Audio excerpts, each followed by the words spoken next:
नमस्कार, TV24 news channel में आपका स्वागत है और सीधे आपको ले चलते हैं लोकसभा की कार्यवाही में। सुने क्या बोले अनुराग ठाकुर और अमित शाह। को बदलने का वक्त आ गया है, क्योंकि ये अत्याचार और भ्रष्टाचार का एक ऐसा अड्डा बन गया है, उसको खत्म करने का और बदलने का समय आया है। भारत को वक्त के खौफ से आजादी चाहिए, क्योंकि यहां पर ये जो पहले कांग्रेस के जमाने में बना वक्फ का कानून है, वो उसका मतलब तो यही था, खाता ना वही जो वक्फ कहे वही सही। यानी कि जहां पे कह दिया वक्फ की जमीन है, वो फिर वक्फ की जमीन हो गई। वो जिम्मेदारी उनकी नहीं है कहने की, बताने की कि कैसे उनकी जमीन है, लेकिन जिसकी चले गई वो बेचारा दर दर भटकता है और उसको इंसाफ भी नहीं मिलता है। मैं इसके बारे में विस्तार में बताऊंगा, लेकिन आज एक बार फिर कांग्रेस देश को और देश में भ्रम फैलाने का प्रयास कर रही है। एक और तो वो हाथ में एक लाल सी किताब लेकर चलते हैं, जो कहने के लिए संविधान है, लेकिन संविधान नहीं है। अगर संविधान की आप इस कॉपी को देखेंगे तो आपको एहसास होगा कि बाबा साहब अम्बेडकर का सपना था कि एक देश में तो एक ही संविधान रहेगा। आपने एक देश में दो विधान बनाने का काम किया है। आपको तय करना संविधान के साथ रहना है कि वक्फ के साथ रहना, वक्फ के साथ रहना कि संविधान के साथ रहना, आपको तय करना पड़ेगा। और यही नहीं, और जो लोग बड़ी बड़ी बातें यहां पे कर रहे थे, उनको यही कहना चाहता हूं, ये हिंदुस्तान है, पाकिस्तान या तालिबान नहीं। यहां बाबा साहब का संविधान चलेगा, काबिले का फरमान नहीं, मुगलिया फरमान नहीं चलने वाला। यहां पर एक नहीं अनेक ऐसे उदाहरण देखने को मिलेंगे। माननीय सभापति जी, आज हम केवल संविधान संशोधन पर चर्चा नहीं कर रहे, लेकिन एक ऐसे समानांतर सत्ता को चुनौती दे रहे हैं जो दशकों से अनियंत्रित रूप से अस्तित्व में है। वक्फ संशोधन बिल 2025 केवल कानून में बदलाव नहीं, बल्कि एक संदेश है।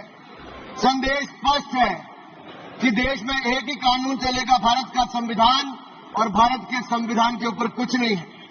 वक्फ बोर्ड का उद्देश्य मुस्लिम समुदाय के कल्याण के लिए संपत्तियों का प्रबंधन करना था, लेकिन कांग्रेस और उसके सहयोगी दलों ने इस भूमि को अपारदर्शी और एक गैर जिम्मेदाराना तरीके से राजनीतिक संरक्षण देते हुए एक ऐसा साम्राज्य बनाया जहां पे इन्होंने इसको अपना वोट बैंक का एटीएम बनाकर रख दिया है।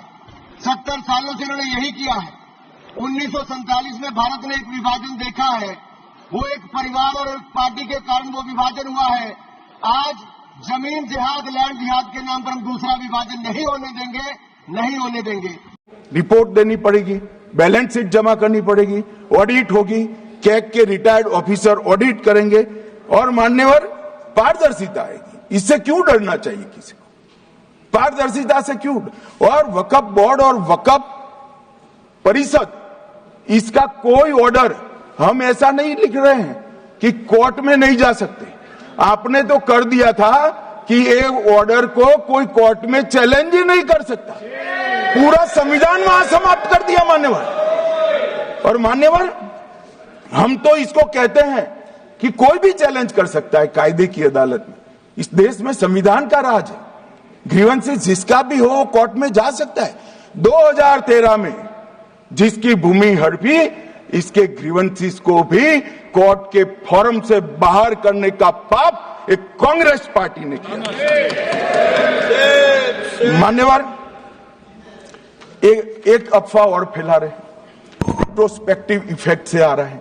मैं स्पष्ट कर देना चाहता हूं, इस सदन में बोलने के वक्त जिम्मेदारी के साथ बोलना चाहिए। अगर ये कानून का पहला पेज और तीसरी तक धाराएं भी पड़ी होती तो इसमें स्पष्ट लिखा है, ये कानून का अमल जिस दिन पारित होने के बाद भारत सरकार नोटिफिकेशन बाहर निकालेगी, उस दिन के बाद होगा।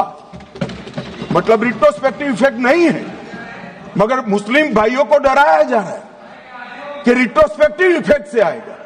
मान्यवर, ये कह रहे कलेक्टर क्यों रखा है?